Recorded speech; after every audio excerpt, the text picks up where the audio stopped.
Oi, gente, tudo bem? Eu vou gravar esse vídeo porque nesse final de semestre tem muitos alunos e alunas me dizendo: professora, eu não consigo fazer minha edição em 5 minutos. Professora, eu não consigo fazer minha edição em 15 minutos. Meu documentário de 15 está com 25, minha entrevista de 5 está com 17, minha reportagem de 3 está com 9 minutos, né? E aí eu falo, calma, desapegar é um trabalho difícil mesmo. Como é que a gente olha para um material editado que enxergamos que está bom e precisamos cortar? Como é que a gente enxerga elementos que podem ser cortados? Imagens, personagens, textos, trechos que podemos entender que podem ser tirados no material, não porque é obrigatório que o material fique menor, não é isso, mas é que nós temos o costume, o hábito agora de assistir vídeos mais curtos. A gente assiste a vídeos mais curtos, a gente não tem paciência de assistir a um vídeo muito longo. E a coisa do apego, ela é interessantíssima, porque depois que a aluna, que o aluno editam, desapegando, olham e falam, nossa, ficou melhor mesmo, hein? Quando eu olho agora aquela versão maior, realmente estava muito chata. Então, é questão de treino, né? E o que eu vou trazer aqui, fiz uma colinha, são algumas orientações para conseguir pensar no desapegar. Então, ok, você fez um corte lá, uma primeira edição, por mais que não seja a primeira, que você acha que está pronta. E ela é muito maior do que o tempo que você realmente deve entregar aquele vídeo editado. Então, tem alguns elementos para vocês pensarem.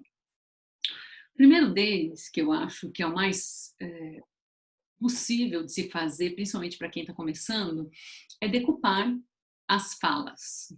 Normalmente, quando tem a reportagem, né, ou o off, ou tem as entrevistas, os depoimentos das personagens, né? Então, vocês podem observar, quando assistirem a documentários principalmente, que existe lá na ficha técnica, que eu queria muito que vocês lessem sempre para entender toda aquela equipe que trabalha no audiovisual, tem uma equipe que fez decupagem. Às vezes está escrito como transcrição, equipe de transcrição, tem lá 3, 4 pessoas. Às vezes tem estagiário de decupagem, mas deem uma olhadinha, o que essas pessoas fazem? Normalmente elas vão decupar o material bruto. Então pensem, né? 30 horas de depoimento. São 4, 5 pessoas que vão ficar ali 30 horas decupando tudo que foi dito pelos personagens. Vocês já fizeram a edição, então vocês podem fazer essa decupagem agora no material editado. Quando vocês fazem a decupagem e vocês param para ler o que está falado, vocês vão observar que tem muita informação repetida, que a mesma informação foi dada por 4, 5 pessoas. Então, vocês podem escolher por quem a informação será dada, quando e como. E dependendo da informação, uma vez só é suficiente, né?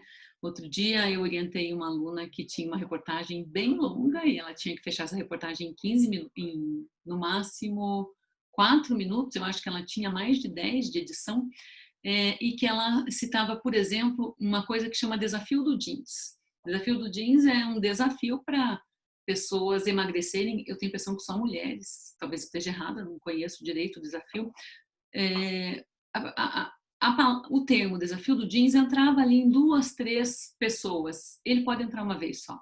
E aí as que vêm falando a seguir, elas vão confirmar e complementar o que é aquele desafio. Então, é essa a lógica, né? Se eu estou falando sobre eleições 2020 e eu já falei eleições 2020 uma vez, eu não preciso repetir eleições 2020 5 vezes. Então, eu vou, ao decupar, observar estas informações que estão repetidas e cortar. Primeiro corte a fazer. O segundo corte a fazer é personagens repetidos. Então, se eu tenho uma pessoa que tem uma história e a outra pessoa tem a mesma história, ou uma história muito parecida, ou eu vou colocar outros elementos da história de uma e de outra para que não fiquem iguais ou muito parecidas, né? Ou eu vou desapegar de um dos dois personagens. Isso vale para personagem de reportagem, isso vale para fonte especialista. Se está falando a mesma coisa, eu preciso ter outra informação na boca das fontes.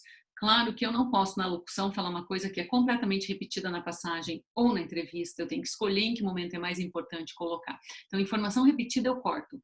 Do texto, eu corto de personagem, não faz sentido, né? Se eu preciso enxugar o meu material, ficar repetindo coisas. Então, Personagens que tenham problemas na imagem, no som, também devem ser sumariamente cortados. Estou olhando minha cola aqui. A primeira questão, na verdade, é essa, né? Eu vou dar ali algumas dicas, mas a primeira realmente não é nem a de tirar coisas repetidas, é tirar material tecnicamente ruim. Se eu fiz uma captação que tem áudio ruim ou imagem ruim, eu tenho duas opções: ou cortar e perder esse material, ou então regravar. Não faz sentido eu manter um material ruim se eu posso regravá-lo. Claro que se é um material que foi coletado numa situação única na história, que não será repetida, ele tem valor. Se eu gravei com uma pessoa que eu não posso gravar de novo, ou porque sei lá o que aconteceu com ela, também tem valor histórico, né? Mas se eu tenho condições de ligar para a pessoa e gravar de novo, ou eu gravo de novo, ou eu simplesmente corto. Então, essa é a primeira. A segunda, então, é de assistir decupando e ver o que está repetido. Falas que parecem confusas é a terceira. Se você está conversando, ouvindo e está percebendo que tem uma fala que ficou confusa, é claro que você que já assistiu, ou já participou da gravação, ou já pensou, aquilo não está confuso para você. Mas se a primeira vez que você ouviu aquilo pareceu confuso, corte. Se você que está sabendo do assunto achou confuso, imagine quem não está. Uma solução para fazer isso é tirar o teu olhar viciado, é pedir para outra pessoa assistir, outras pessoas assistirem e aceitar o feedback. Se a pessoa disser, nossa, isso ficou confuso, acredite nela, ficou confuso mesmo. Não adianta você explicar para ela ali, porque o vídeo ele tem que ser autoexplicativo, né? Não vai ter você para explicar. Então, ficou confuso, desapega também. Então, essas são as primeiras orientações. Aí eu fiz um grupo aqui de segundas orientações, que são fazer exibição para alguém, mas fazer para alguém isento, alguém que você acredite que vai te dar uma informação real.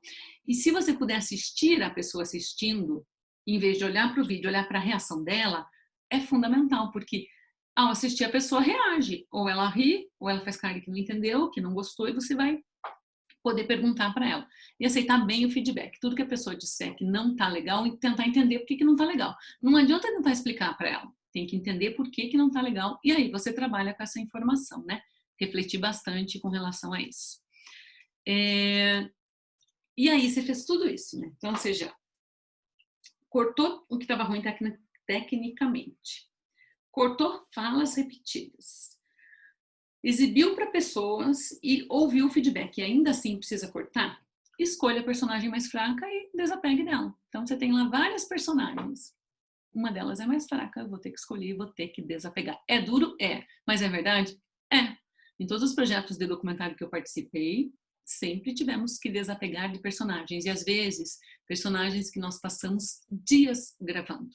Personagens que nós acompanhamos no trabalho, em casa, no esporte, em diversas situações, gravamos depoimentos da pessoa, dos filhos dela em família, não entrou no documentário.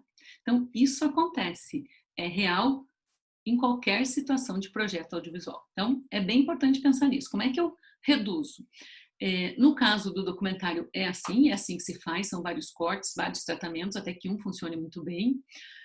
O último filme do Eduardo Coutinho, que a Jordana Berg editou depois que ele faleceu, foi interessantíssimo, porque ela disse que ela já tinha feito uma edição com vários tratamentos, vários cortes, e que ela tinha feito uma edição da forma que o Coutinho teria editado, porque ela trabalhou com ele muito tempo, então claro que ela tem a noção, né, do que o Coutinho manteria.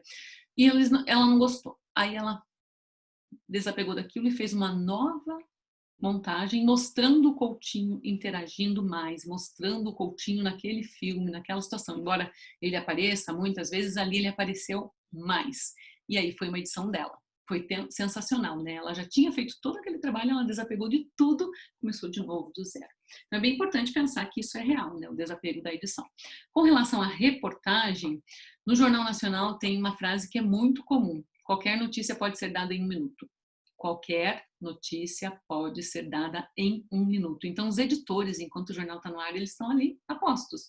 Porque se aparecer uma outra informação importante, durante o telejornal, talvez eles tenham que reeditar um material que está com 3 para 1, um material que está com 5 para 1, um material que está com 2 para 1 minuto. Então, é treino. Desapegar é treino. Por isso eu estou dizendo assim, que não seja muito pesado desapegar, que não seja muito triste desapegar, porque na edição a gente desapega. como diz aquele comercial, né? Cada vez que eu uso desapegar, as pessoas dão risada, mas é isso mesmo. Então, era isso que eu queria dar de último recado aí para quem vai editar ainda. É difícil, mas é um treino. Beleza? Espero que tenha ajudado em algum sentido nas edições de vocês. Um beijo, gente. Tchau.